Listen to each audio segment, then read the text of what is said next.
آج ہم دیکھتے ہیں جیسے ہی اسلام کی بات آتی ہے تو سب خاموش ہو جاتے ہیں. جیسے ہی حضور سارا کی بات آتی ہے ہمارا سارا میڈیا جو شور مچانا شروع کر دیتا ہے. بھائی کس لیے دوہرا معیار اپنایا جاتا ہے؟ ہم مسلمانوں کے ملک میں رہتے ہیں, ہم مسلمان ہیں, تو یہاں پر بات میں مسلمان کیوں نہیں چاہیے؟ یہاں پر جو عزت افزائی ہے وہ کسی مسلمان کی ہونی چاہیے, کسی غیر کی تو نہیں ہونی چاہیے. حضرات محترم, اللہ رب العزت آگے ان کی حیثیت کو بیان کرتے ہوئے بیان کرتا ہے. یہ قرآن ہے. خالق کائنات فرماتے وقالت یہود ید اللہ مغلولہ. خالق کائنات فرماتے یہودی کہتے ہیں اللہ کے ہاتھ بندھے ہوئے ہیں. نعوذ باللہ من ذالک. وہ کسی کو کچھ نہیں دے سکتا, وہ کسی کو کچھ عطا نہیں کرتا, اس کے ہاتھ تو بندھے ہوئے ہیں. وہ کچھ دیتا تو وہ مسلمانوں کو بڑا کچھ دیتا. لیکن آقا صلی السلام نے اور آپ کے صحابہ نے تو ہمیں پہلے دن سے بتلا دیا کہ ہماری خواہش دنیا کو طلب کرنا نہیں ہے. اگر ہم دنیا کی طرف رکھتے تو پہاڑوں کو اشارہ کرتے تو سونے کا بن کر چلنا شروع کر دیتے. یہ ہمارے پیارے آقا نے ہمیں بتلایا کہ ہمیں دنیا کی خواہش نہیں ہے. ہمارے پاس اگر دنیا کی دولت کم ہے تو یہ مت سمجھو کہ ہمارا خدا ہمیں عطا نہیں کر رہا ہے, اس کے ہاتھ لگے ہوئے ہیں. ایسا ہرگز نہیں ہے. ہمارا اللہ ہمیں ہماری حیثیت سے بڑھ کر عطا کر رہا ہے. وہ فرمائے یہ یہود و نصارہ کا کام شروع سے ہے. وہ اللہ کی ذات کے بارے میں گستاخی کرتے ہیں, بے ادبی کرتے ہیں. کبھی اللہ کی کتاب کے بارے میں بات کرتے ہیں. یا کبھی مسلمان کو کسی کو دیکھا ہے وہ گیتا کے بارے میں کوئی بات کرتا ہو, کسی مسلمان کو دیکھا ہے کہ وہ تورات کی گستاخی کرتا ہو, کسی مسلمان کو دیکھا ہے کہ وہ زبور کی گستاخی کرتا ہو, انجیل کی بے ادبی کرتا ہو. کبھی کوئی مسلمان کسی کتاب کی بے ادبی نہیں کرتا. اس لیے ہمارے بچپن سے ہمیں ایک درس دیا جاتا ہے, ہمارے بچپن سے ہمیں ایک سبق سکھایا جاتا ہے. آمنت باللہ و ملائکتہ و کتبہ و رسلہ. آج بھی ہم جب شام کو بچوں کو پڑھاتے ہیں تو یہ سبق پڑھاتے ہیں. کون سا سبق ہے؟ کہ ہم اللہ پر بھی ایمان لاتے ہیں, اس کے فرشتوں پر بھی ایمان لاتے ہیں, اس کے تمام رسولوں پر بھی ایمان لاتے ہیں, تمام کتابوں پر بھی ایمان لاتے ہیں. جب تک ہم تمام کتابوں پر ایمان نہ لائیں ہم مسلمان نہیں ہو سکتے. ہمارے ممبر سے یہ درس دیا جاتا ہے, یہ پیغام دیا جاتا ہے.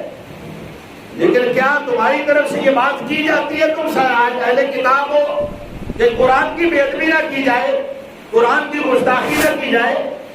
لیکن آئے دن ہم دیکھتے ہیں کبھی کوئی کسی معاملے میں گستاخی ہو یا کبھی کسی معاملے میں گستاخی ہو, اس پر کوئی آدمی بھی وہ نہیں کرتا. تم ہمارا قرآن چلاؤ اور خاموش رہیں, تمہارا گھر جل جائے تو تمہیں پتہ لگ جائے کہ تمہارا گھر جل چکا ہے. گھر کی حیثیت زیادہ یا قرآن کی حیثیت زیادہ ہے؟ آج ہم جب یہ گفتگو کرتے ہیں تو بڑے بڑے لوگ ہمارے منہ کی طرف مولوی صاحب بدلنے کے لیے پاسے تو روپے بھی مولوی صاحب کیا کس بات کا رونا رہے اور کیا کہے تمہیں؟ تمہاری سوچ بدل چکی, تمہاری فکر بدل چکی ہے. جب اٹھتے ہو تو اٹھ کر یہی بات کرتے ہو مولوی نے فتنہ پانا شروع کر دیا. مولوی نے کب تمہیں ہتھیار پکڑا کر بارڈر کی طرف بھیجا؟ کب تمہیں کم دیا کہ کسی کے گھر پر جا کر حملہ کرنا شروع کر دو؟ مولوی صاحب جب بھی تمہیں بات کریں گے ہمیشہ امن کی بات کریں گے, ہمیشہ امن کا درس دیں گے. کس لیے؟ تاکہ امت مسلمہ تقسیم نہ ہو. لیکن یہاں پر کیا ہوتا ہے کہ یہاں پر ہر طرف سے حملہ اسلام پر کیا جاتا ہے اور پھر خاموش بھی مسلمان کو ہی کروایا جاتا ہے. خاموشی کا حکم بھی مسلمان کے لیے ہوتا ہے. اللہ رب العزت ان کی حرکتیں پہلے سے بیان کر رہے ہیں قرآن کے اندر. ان کا کام کیا ہے کہ یہودیوں نے یہ بات کہی کہ اللہ کے ہاتھ بندھے ہوئے ہیں, ید اللہ مغلولہ, اللہ کے ہاتھ بندھے ہوئے ہیں.